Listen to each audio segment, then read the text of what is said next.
Mayfield, a short novel by Charles Elderkin. From shattered highways to the rebirth of a forgotten town, Mayfield is the story of a girl who refuses to die quietly. It's a story of blood and hope, of broken children building a home from ashes, and of the fires we light when the world would rather bury us. We were rats once. Now, we're fire. Prologue. The end didn't come all at once. It wasn't a single bomb or a final broadcast. It wasn't something you could point at and say, there, that's when we lost. It came slow. Quiet at first. A crack in a dam no one bothered to fix. A missed shipment. A city blackout. An empty store shelf that stayed empty just a little too long. A neighbor who packed up and never came back. A radio station that stopped broadcasting halfway through a song. We thought we had time. We thought we had answers. We didn't. By the time the world realized it was dying, the rot had already set in too deep to cut out. And by then, the screaming had already started. The lucky ones died early. The rest of us learned to run. If you're hearing this, if you're reading this, maybe you're still standing too. Maybe you already know. The old rules don't matter anymore. The old world isn't coming back. Out here, survival isn't about who's strongest or smartest. It's about who's willing to fight when there's nothing left to fight for. It's about who's willing to become something the dark can't swallow. We were rats once. Now we are fire.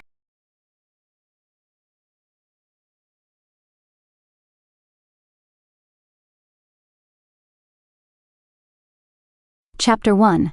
Collapse smoke coils through the broken teeth of skyscrapers, twisting into the bruised sky.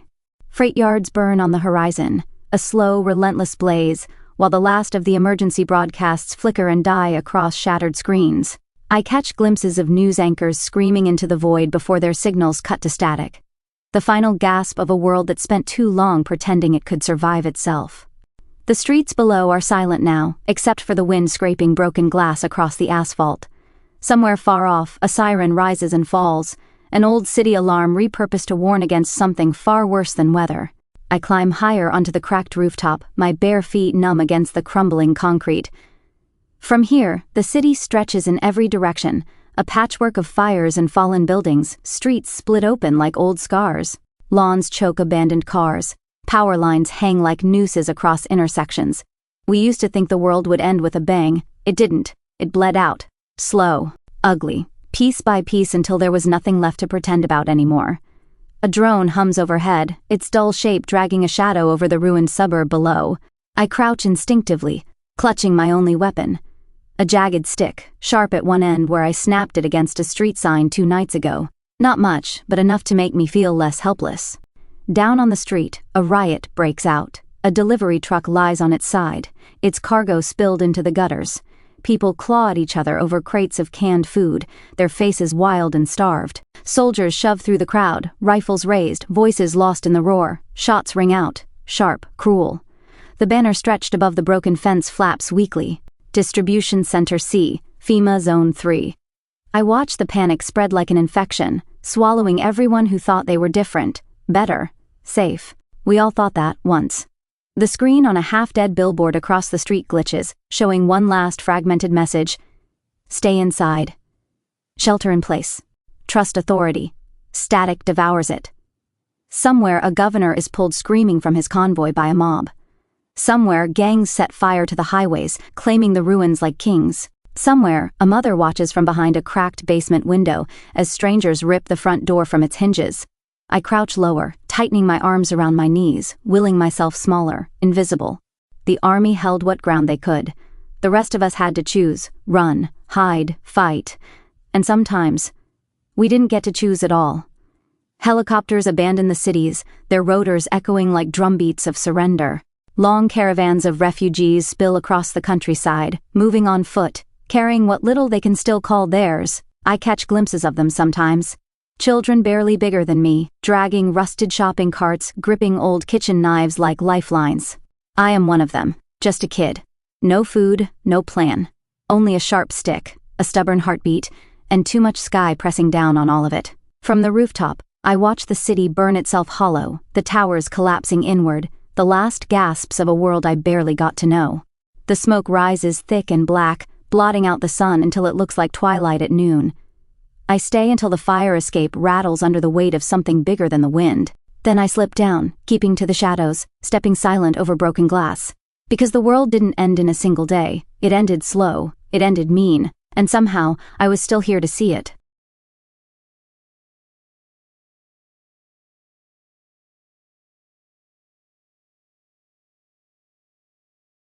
Chapter 2: Rats in the Ruins. The wind howls through the broken ribs of the city, slipping between the hollowed-out buildings, rattling dead signs and torn awnings. Somewhere, an old radio crackles weakly from a distant window before fading into static again. The world has gone feral. Even the sounds know to run. I move low through the ruins, my boots silent against broken tile. The others follow. 4 kids, each battered down to the bone. We're a sorry-looking pack. One wears a cracked bike helmet 2 sizes too big. Another clutches a rusted screwdriver like it's Excalibur. No one talks. We don't have to. Silence is what keeps us breathing. Ahead, a vending machine lies tipped onto its back like a dying animal. We crowd around it, prying at the door with scrap metal and scraped fingers. Inside, nothing but glass shards and a half-melted chocolate bar welded to the frame. Disappointment hits sharper than hunger. We move on. We called ourselves scavengers, like it made us sound noble.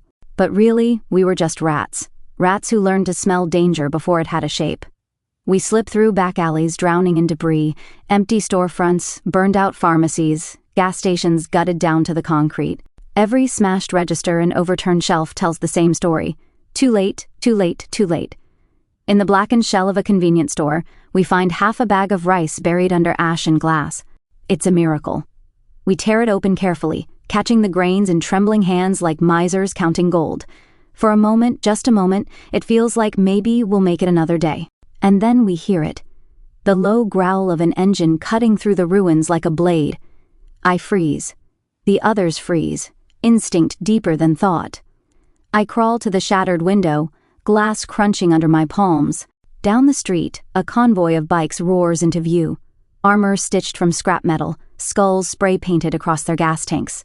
One rider drags something behind him. At first, I think it's a cooler. It's not. It's a body. Fresh enough to shine wet under the broken light. The bikers laugh and hoot, revving their engines, lighting something on fire just for the hell of it. Their noise fills the cracks of the city like a flood. I signal, go. We scatter without a sound, down stairwells, into service tunnels, under fallen beams. I grab the smallest boy, helmet kid, and yank him into the wreckage with me. We squeeze into the guts of a collapsed building, hiding among plaster and bent rebar.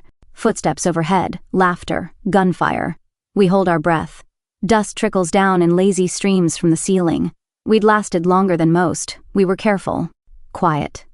But that didn't make us safe, just slower to die. Hours later, after the shouting fades into the distance, we peel ourselves out of the wreckage. Helmet Kid's face is smeared with dust and blood. I wipe it away with the edge of my sleeve. He nods at me. Small, silent, brave. 2 of the others find us by nightfall, one bleeding from a gash across his arm, the other limping but alive. The 4th never comes.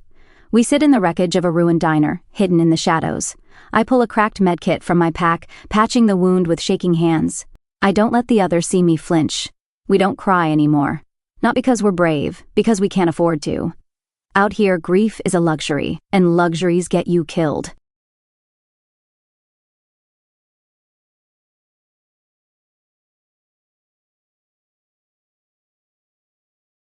Chapter 3: Captured like rats. Dawn bruises the edge of the sky, a thin smear of purple and gray over the shattered city. We move like shadows through the ruins, slipping between collapsed fences and empty lots choked with weeds. Every step is careful. Every glance is a question we don't dare ask out loud. A siren wails in the distance, an old city alarm twisted by scavenger gangs to lure the desperate. I wave the others faster, cutting through an alley that stinks of rot and rust. But the trap is already waiting. Something whips through the air, a clatter of metal, and before I can shout, 2 of the boys are yanked off their feet, ensnared in a rusted net of barbed wire and chain. Figures surge from the rubble, faces hidden behind filthy bandanas and cracked gas masks. Shotguns and machetes gleam under the sick dawn light. I reach for my knife, but a boot slams into my ribs, throwing me hard against a rusted car. My breath vanishes. I curl around the smallest boy, shielding him with my body. Fight and die, submit and maybe survive. We all made the same choice. They bind our wrists with coarse rope, blindfold us, herd us through the wreckage like cattle. The ground shifts beneath my feet, broken concrete, glass crunching under worn boots.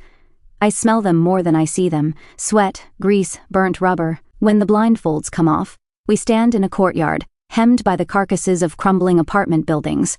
Oil drum fires gutter in the corners. The walls are tagged with graffiti, skulls, snakes, dripping crowns. At the center, on a throne bolted to the hood of a rusted SUV, sprawls their king. He's massive, scarred, grinning with too many yellow teeth. A bandolier of knives crosses his filthy chest like a trophy display. "Fresh meat!" he bellows, rising to his feet. Pretty little rats at that. We're forced to our knees. Around the fires, older captives watch us. Hollow-eyed, broken things wrapped in rags. Some younger than me, some barely breathing. The gang strips us of everything. The half-bag of rice, the screwdriver, the scavenged medkit. Every scrap we fought to keep is gone in seconds. The leader strides toward me, crouching low enough that I can smell the rot on his breath. He flicks his finger against my forehead like I'm nothing more than a toy. "You got fire," he says, chuckling. "Let's see how long it lasts." I meet his gaze without flinching. We didn't last long in that place. Not because we were weak. Because they were monsters. As the fires burn lower and the night folds in around us, they lock us inside a rusted shipping container. Hands bound, mouths dry, hearts pounding too loud to sleep. I stare into the darkness, feeling the boy beside me trembling. I don't tell him it'll be okay, because I stopped lying a long time ago.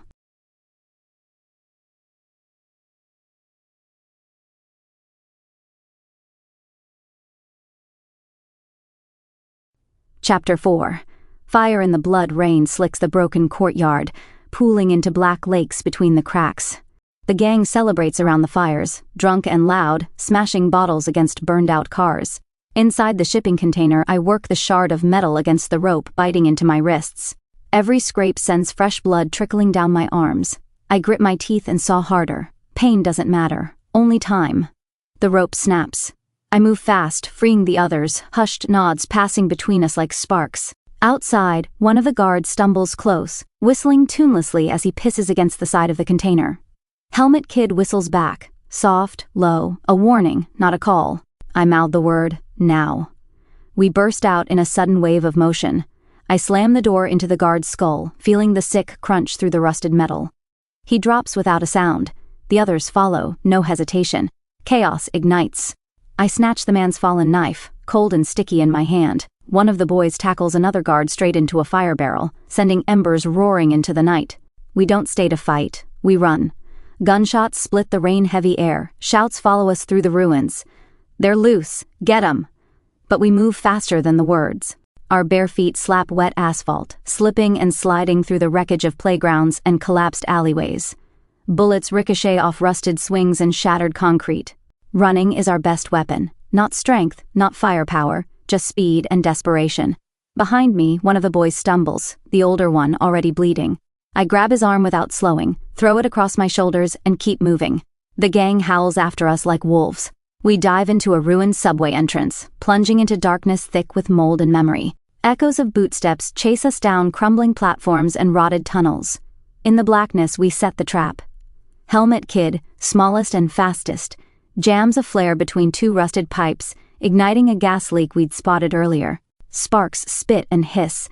A second later, the explosion punches the air from my lungs, collapsing half the tunnel behind us.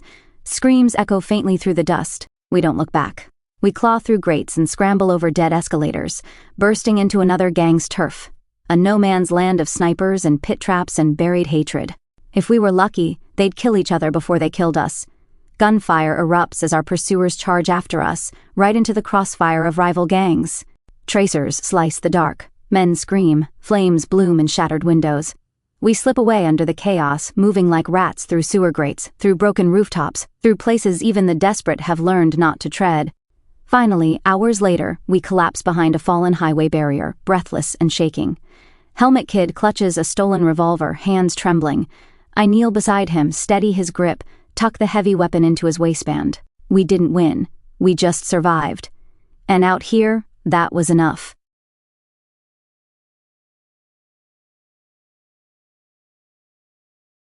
Chapter 5. Through the wastes, the city dies behind us, swallowed by smoke and broken steel.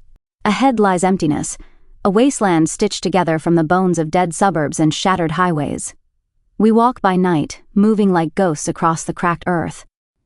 By day we hide in the ruins of gas stations, strip malls half swallowed by sand, crumbling overpasses where nothing but crows and dust live anymore. Food is rare, water even rarer. We find an abandoned camper flipped on its side, half buried in weeds. Inside there's a bent frying pan, a few cans of beans, and half a jug of water so stale it tastes like rust. We drink it anyway, grateful. We were ghosts out here, not alive enough to be hunted, not dead enough to be left alone. At night, huddled under broken concrete, we dare to hum old songs around tiny, hidden fires. Once, Helmet Kid pulls a battered harmonica from his pack and plays a few crooked notes. For a minute, we almost remember how it felt to be kids.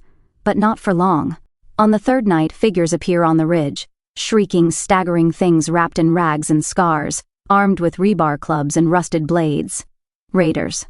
I stamp out the fire with my boot.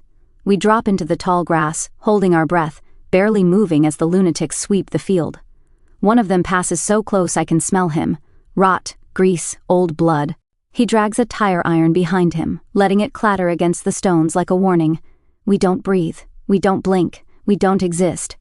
Out here, you didn't fight unless you had no choice. You didn't make noise unless you wanted to die. Eventually, they wander off, chasing some phantom deeper into the ruins. We stay frozen until the sky bleeds pink with false dawn. Only then do we crawl from the dirt and gather what's left. We keep moving. Days blur together, hunger and exhaustion grinding us down to splinters. But the land begins to shift. Harder ground, broken roads, ruins rising again on the horizon. Another city, another chance to die. I adjust the stolen revolver on my hip and tighten my pack. The others follow without words, heads low against the wind. We survive the wastes, barely. But whatever waited for us in the ruins ahead would be worse. And we were walking straight into it.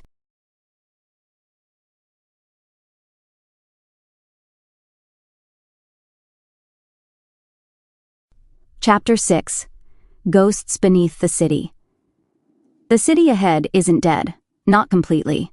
It breathes shallow through broken windows and crumbling towers, alive in the way a wounded animal still twitches after the killing blow. We move carefully through the ruins, every window a sniper's perch, every alley a potential grave. An abandoned metro station offers shelter, a labyrinth of dry tunnels and collapsed platforms littered with graffiti and old bones. We slip inside, creeping down the dusty tracks, the sound of our steps swallowed by darkness. A cough echoes from deeper in the station. We freeze. I draw the revolver, motion the others back. We creep forward, hearts hammering in our throats. Figures emerge from the gloom, not soldiers, not raiders, but kids. Older than us, mostly. Hard-eyed, sharp-boned, weapons cobbled from scrap and hope. For a long moment, we stare each other down across the rusted rails. One wrong move, and this place becomes our tomb. I lower my weapon slowly, raising my hand in peace.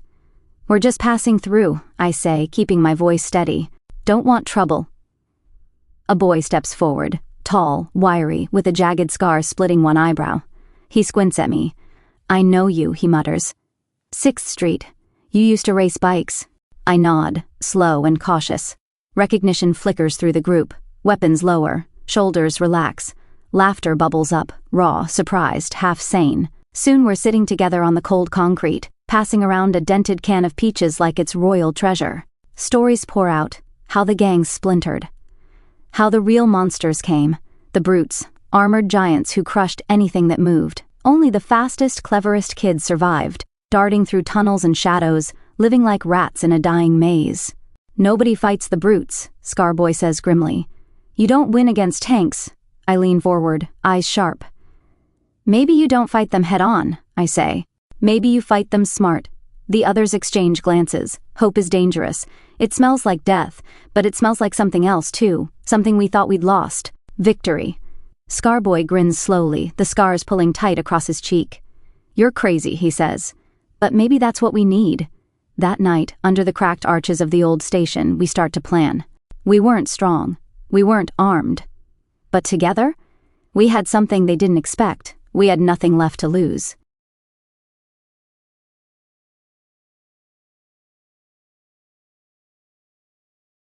Chapter 7. The Brutes. It starts with a sound. Low, mechanical, relentless.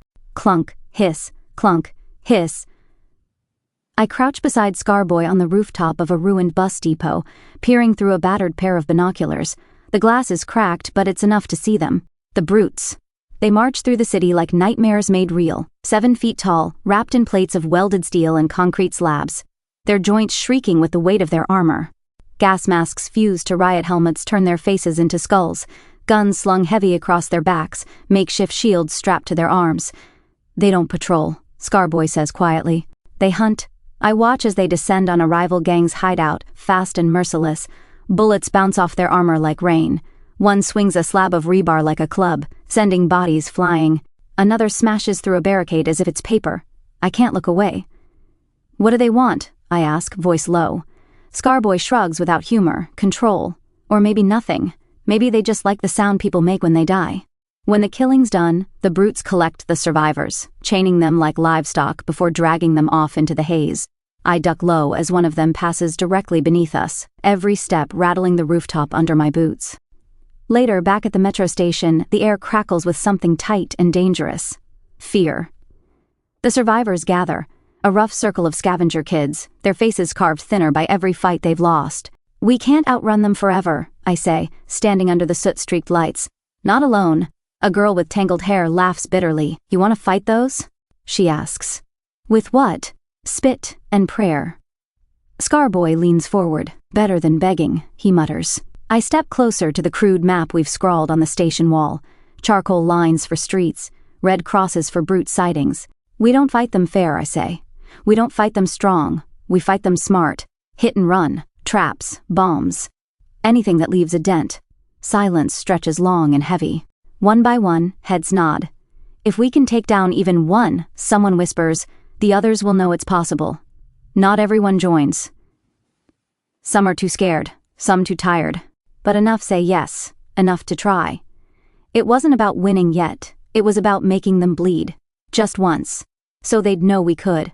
We stand shoulder to shoulder in the flickering dark, facing the map, facing the impossible. The war begins with a whisper. But it will end with fire.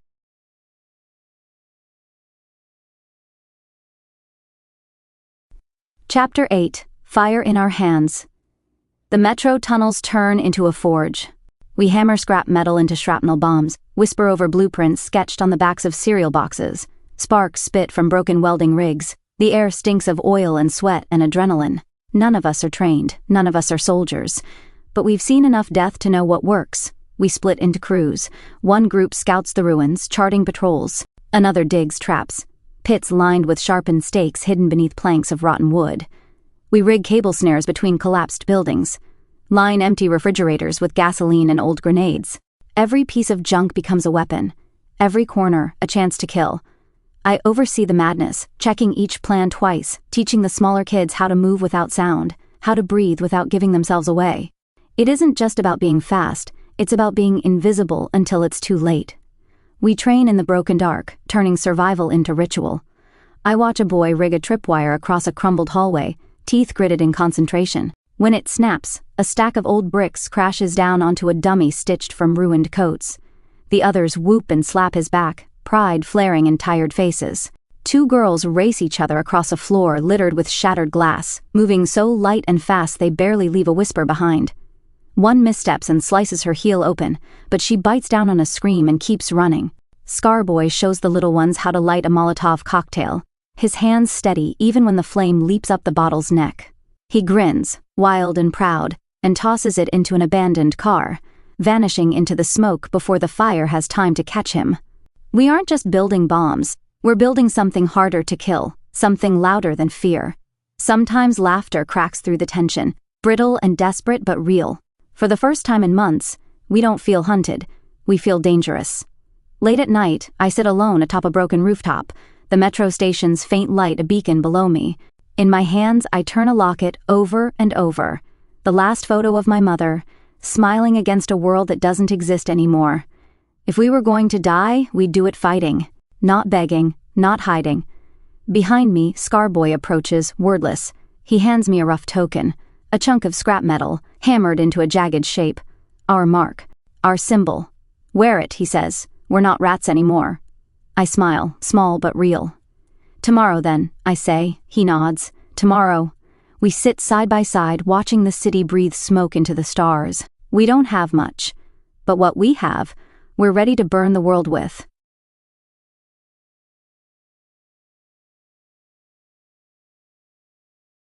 Chapter 9.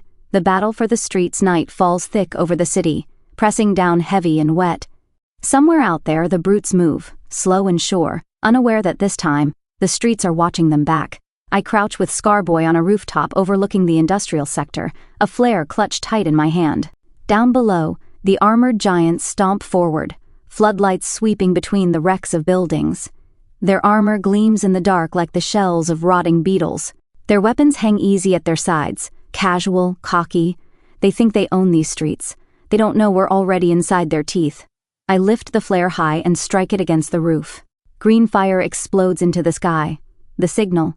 It begins like a whisper, the soft crack of glass, the thud of a body hitting pavement, and then the world screams.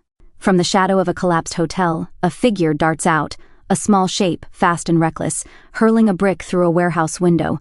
The brutes turn, weapons raised, but they're too slow.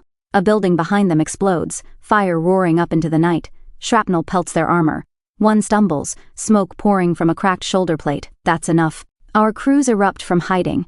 Kids with slingshots loaded with glass shards. Teens tossing homemade pipe bombs into the gaps in their armor. Molotovs arc through the air, blooming into angry flowers of fire.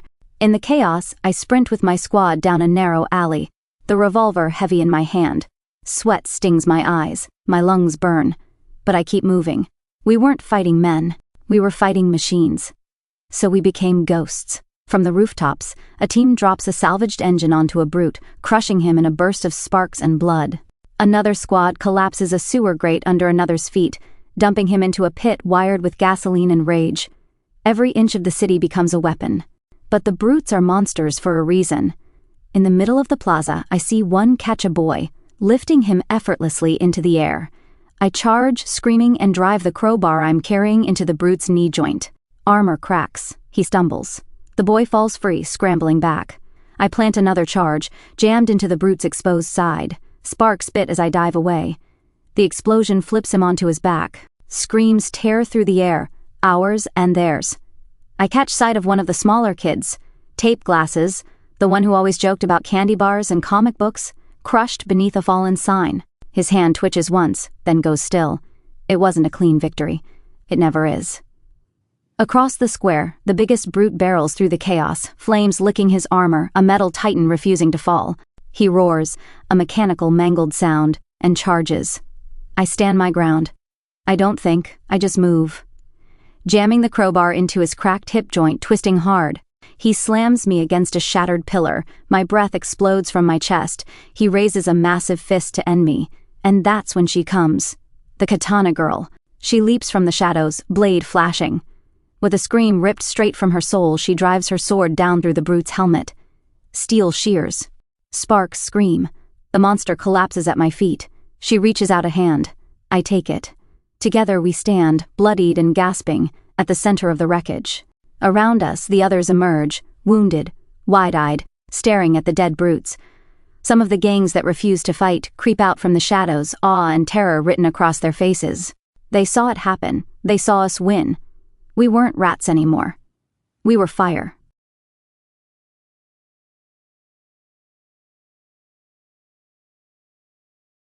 Chapter 10. Northwood calls. Morning breaks weak and gray, barely pushing back the smoke, clinging to the battered streets. The fires are dying, leaving the ruins blackened and raw. We move through the aftermath, climbing over wreckage, stepping carefully around the bodies of brutes and fallen friends alike. No music, no cheers. Just the soft rustle of survivors trying to breathe in a world we weren't supposed to outlive. I find tape glasses where he fell. I kneel, brushing dirt from his cracked frames. Whisper something only he and I will ever hear. No one stops me. No one asks what I say. They're all carrying their own ghosts now. The katana girl appears at my side, her blade cleaned and slung across her back. She nods to me, solemn, like we're two soldiers from the same lost country. You all right? She asks. I manage a breath. Didn't think you were coming back. She shrugs. Didn't plan to. But you made it seem like maybe it was worth it. Behind her, Helmet Kid waves me over, excitement flashing across his dirt-streaked face. He holds up a battered radio, the kind they used in the old shelters. Static crackles from the speaker, and then a voice, broken, faint, alive. Civilian camp reported near Northwood Heights. Resistance scattered. Survivors confirmed. I freeze. Northwood Heights. My uncle lived there, I say aloud before I can stop myself. Before all this, Scarboy steps closer, eyes wary but curious. You think he's still there? I shrug, but I can't stop the hope building sharp and painful in my chest. I have to find out. Helmet Kid steps forward instantly. Then I'm coming with you. Others nod. The wounded, the weary, the ones who still believe in something just barely out of reach. You saved this place, one says. But maybe there's more out there. I grin despite the knot twisting in my chest. You better carry your own gear, I tell them, trying to sound tougher than I feel. We gather supplies. Maps scrawled on the backs of ripped tarp, scavenged weapons, cans of food looted from half-collapsed stores. Before we leave, I turn back.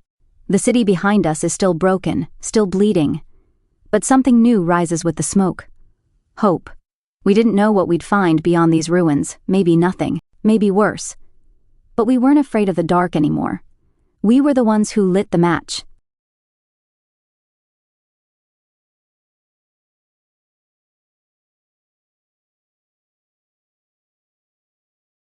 Chapter 11.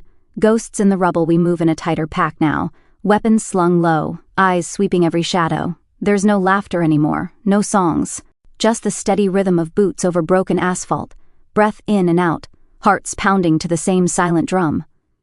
The road between cities is worse than the cities themselves. Roads vanish into sinkholes wide enough to swallow a house. Skeletons of suburbs lean into each other like broken teeth. The wind carries strange smells. Rot, rust, old fire, and sometimes, if you listen too close, voices that aren't really there. We pass an old playground, the jungle gym half swallowed by thorn bushes. A tricycle lies on its side in the weeds. Dolls stare at us from shattered windows. We thought the gangs were the worst it could get. We hadn't seen what was left behind. On the third day, we find the first pile. Bones charred and twisted, tangled with shredded military gear. Dog tags still clinging to some ribs. Empty shell casings glint in the dirt like spilled coins. Helmet Kid stumbles behind a crumbled wall, gagging. We keep moving. A mile later, we find another heap, fresher, still red, still steaming in the cold morning air. No weapons, no supplies, just civilians, just people. One of the girls stops, staring pale and sick. That's Marcus, she says. Her voice barely carries. He left the metro a week before we did. Said he'd find someplace better. We circle tighter after that, guns out, backs to each other. Every shadow suddenly too long, too deep. They weren't just killing fighters, they were clearing territory. Farther down the highway, we find a burned-out APC flipped onto its side. Bullet holes rake the armor. Blood slicks the shattered windows. And lying nearby, half buried in rubble, a child's shoe, pink and scuffed. A little girl's backpack, torn open and empty. We'd always known the army wasn't here to save us. But now we knew what they were really here for. That night, we don't build a fire. We eat cold. We sleep in shifts. No one speaks unless they have to. I sit apart, sharpening the blade of my crowbar against a slab of broken pavement. Sparks jump in the dark. My hands are steady. Whatever waits for us in Northwood Heights, it won't be peace. But maybe, just maybe, it'll be him. And even if it isn't, the fight will be worth it.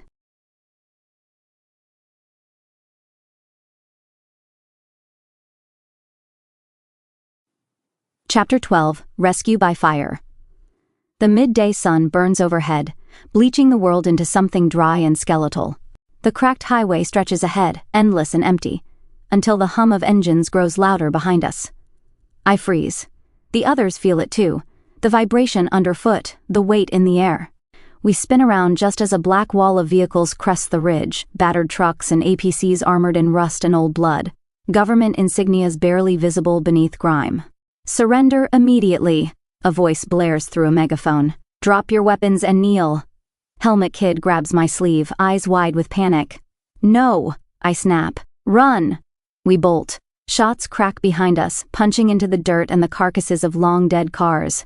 I shove Helmet Kid ahead of me, diving between rusted frames, my legs screaming with every step.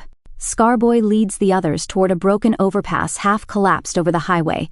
We make it just ahead of the soldiers, diving behind the massive concrete supports as bullets chew the asphalt.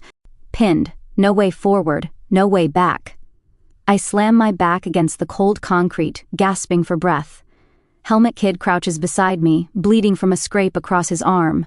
Scarboy loads his last round into a battered revolver with shaking hands. Across the rubble, soldiers spread out, rifles raised, their visors black and blank. "You're surrounded!" The megaphone roars. "Surrender now and you will not be harmed." Helmet Kid peeks around the pillar and ducks back instantly, pale. "We're just kids," I shout across the broken highway, voice hoarse. "We're not a threat." The lead soldier steps forward, weapon steady. Anyone found carrying unauthorized arms or resisting detainment will be terminated. Behind me, the others shift, torn between raising their hands and reaching for their last scraps of defense. Another shot cracks the air. One of the older boys stumbles, blood seeping through his shirt. I yank him back behind the pillar, pressing my hands to his wound, heart hammering. The soldiers tighten the noose. This is it. We're trapped. No good exits. No second chances. And then, salvation tears across the sky. A rocket shrieks over the ridge and slams into the soldier formation. The explosion flips a truck onto its side, sending men flying like broken toys. Gunfire erupts from the tree line. Wild, fierce, desperate. Militia, ragged, dust-streaked armor. Old cowboy hats and patchwork rifles, moving fast, hitting harder. The soldiers scramble for cover, but it's too late. The tide shifts instantly. I grab Helmet Kid by the arm and drag him from cover, dodging across the broken concrete, weaving through the chaos. Smoke and dust swallow the world. Shouts echo between the cracked overpass and twisted wrecks. When the firing stops, the soldiers are either dead or fleeing into the wasteland. Through the haze, a man strides forward. Tall, broad-shouldered, gray in the beard but fire still burning in his eyes. I know him before I even see his face. He holsters his sidearm and stops a few feet away, watching me like he isn't sure if he's dreaming. "You're late," I whisper. He laughs, rough and choked, and pulls me into a crushing hug. "I heard stories," he says against my hair. "Girl with fire in her eyes, burning half the county down. Figured it had to be you." Behind him, the militia spreads out, checking bodies, covering the road. Behind me, Scarboy leans on his knees. Helmet Kid stares in open wonder, the others slowly standing, blinking at the impossible. We didn't make it to safety, not to peace. But we made it to family. And after everything we lost, that was enough.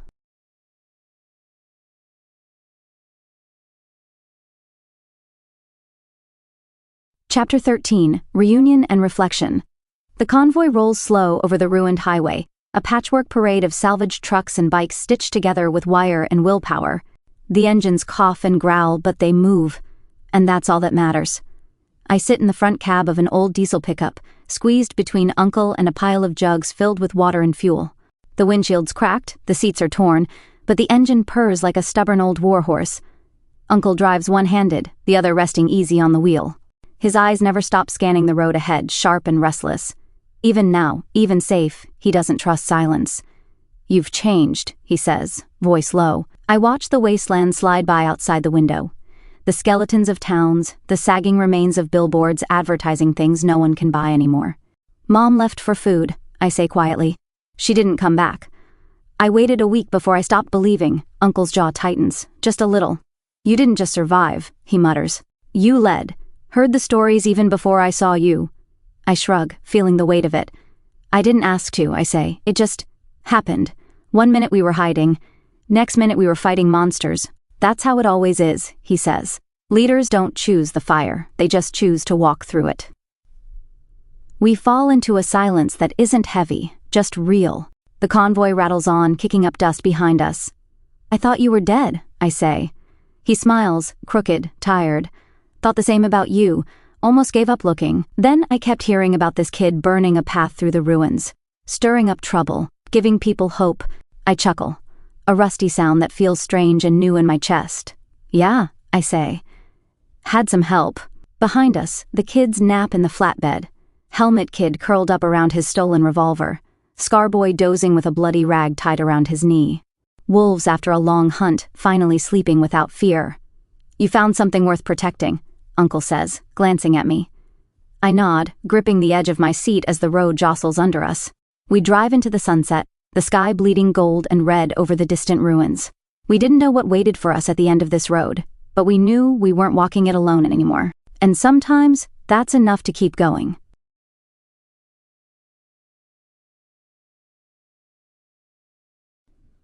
Chapter 14. The Sanctuary. The gates groan open. Beyond them lies a miracle stitched from wreckage and desperation. An old amusement park, twisted metal and cracked rides, reborn into something fierce and alive. Tilt-a-whirls converted into water purifiers. Bumper car arenas turned into gardens. The skeleton of the Ferris wheel shimmers with solar panels and patched cloth banners. Children in mismatched armor chase each other between the booths. Men and women with rifles and welding torches build new walls from the bones of old rides. Murals splatter every surface, fists, flames, faces of the fallen. They built something here, something real. Uncle leads the convoy through the cracked midway, waving casually to guards posted in the old ticket booths. People stare at us, not with fear, but with something else, something harder to earn, respect. Word had already spread. The kids who killed brutes, the girl with the fire in her eyes. We dismount from the trucks, stiff and sore but standing tall. A small boy runs up, armor made from trash can lids, a wooden sword on his back, and salutes awkwardly. I salute him back, and he grins so wide it almost breaks my heart. Inside, the park buzzes with life. Welders patch the shattered roller coaster tracks into new defenses. Gardeners coax green things from the dead soil. Mechanics tinker with scavenged bikes and battered forklifts. Uncle walks me through it all, proud but cautious. "It's not much," he says, waving at the ramshackle buildings and tents. "But it's ours, and it's growing." At the center of it all is the old Carousel Plaza, once a place of bright lights and laughter, now the beating heart of survival. I walk alone toward the carousel's broken shell, boots echoing on the cracked tiles. The others follow at a distance, giving me space. There, leaning against the carousel's rusted base, is a mural. Fresh, raw, and blazing with color. It shows me and the katana girl, standing back to back, surrounded by flames and shattered brute armor. Above us, the sky burns. Below us, in bold, rough letters, someone has scrawled, "Rats no more." I stare at it for a long time, breathing the smoke and salt of this new world. We fought to survive. Now we had something to live for. And maybe, just maybe, something worth defending.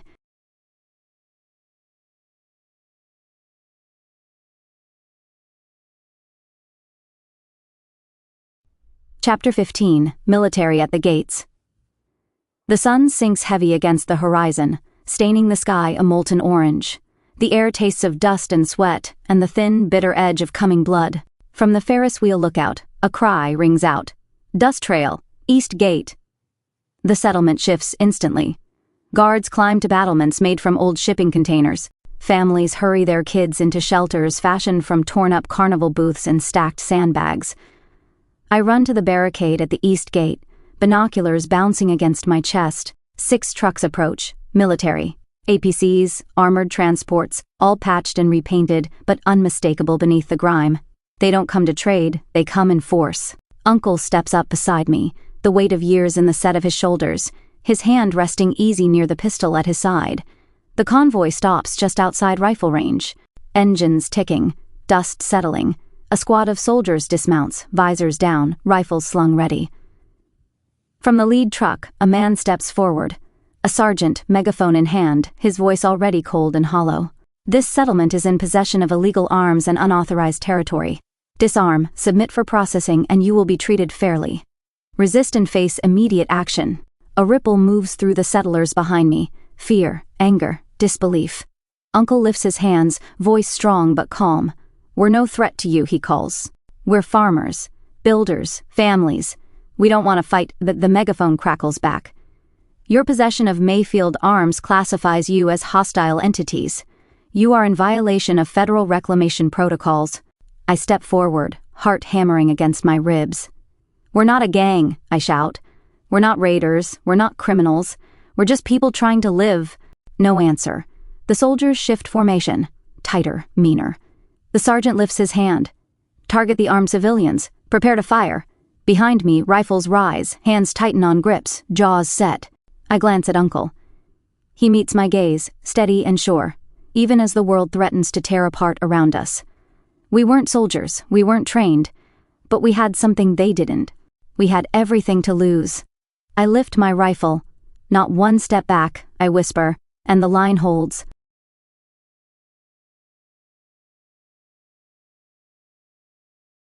Chapter 16.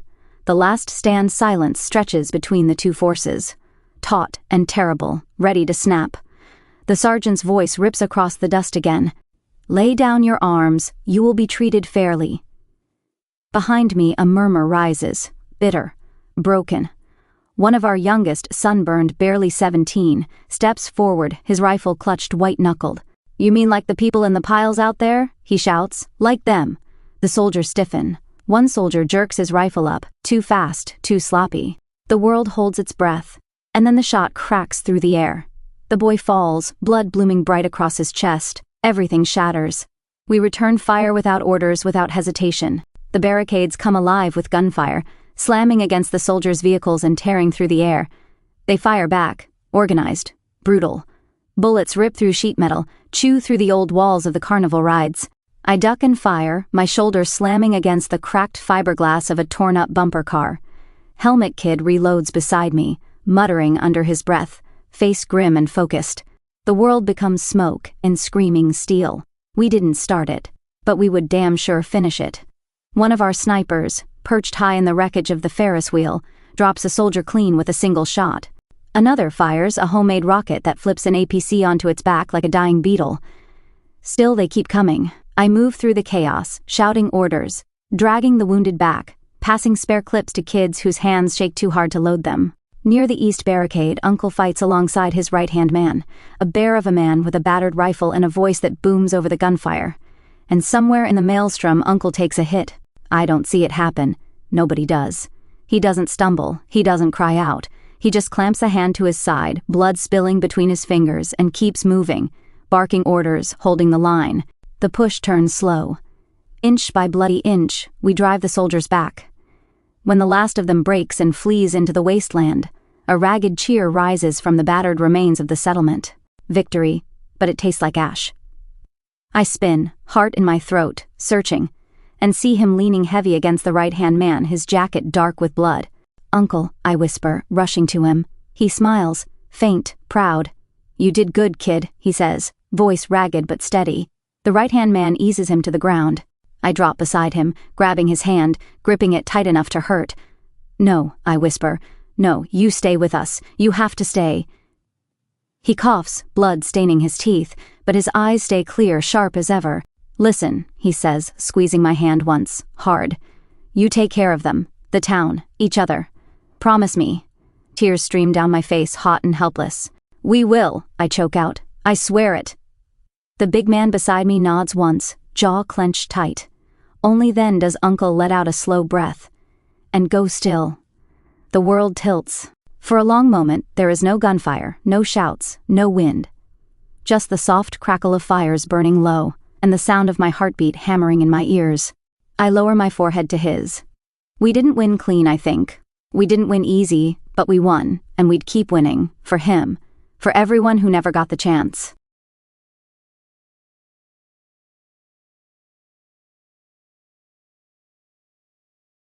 Chapter 17. Legacy night falls like a curtain over the battered town. The fires are out, the bodies are buried, the wounded are bandaged, the walls patched with whatever hands can still lift hammer and nail. At the heart of the settlement, a great bonfire crackles, not for heat, not for light, for memory. We gather around it, survivors, fighters, families clinging to each other like life rafts. Faces glow in the firelight, all of them raw and battered and alive. At the center of it all stands a long wooden beam, salvaged from the old roller coaster. Names are carved into it, rough, shaky letters, gouged deep enough that no storm can wash them away. Uncle's name is first. Helmet Kid stands beside me, his small hands clenched into fists. Scarboy leans on a crutch, his face set and silent. The right-hand man steps forward, clearing his throat, his voice thick but steady.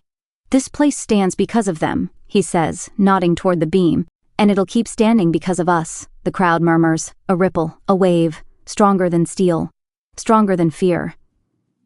I step forward too, my heart hammering. We aren't rats anymore, I say, my voice carrying over the crackling fire. We aren't victims, we're Mayfield now. The word hangs in the air, heavy, fierce, undeniable. Someone whispers it back, then another, then a dozen more. Until it's a chant, a heartbeat stitched from every broken piece of who we were. Mayfield, Mayfield, Mayfield. The bonfire spits sparks into the starry sky. Beyond the walls, the darkness presses close. But inside, we burn brighter. They tried to break us. They tried to bury us. But they didn't know. We were seeds.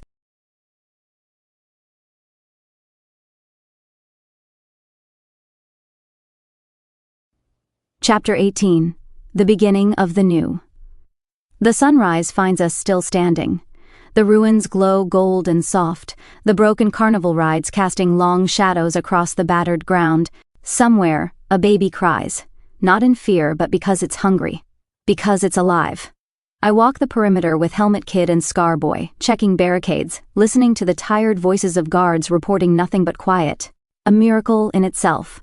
At the north gate, we meet the right-hand man, Uncle's old friend, now carrying the town on his shoulders. He nods to us, claps a heavy hand on my shoulder.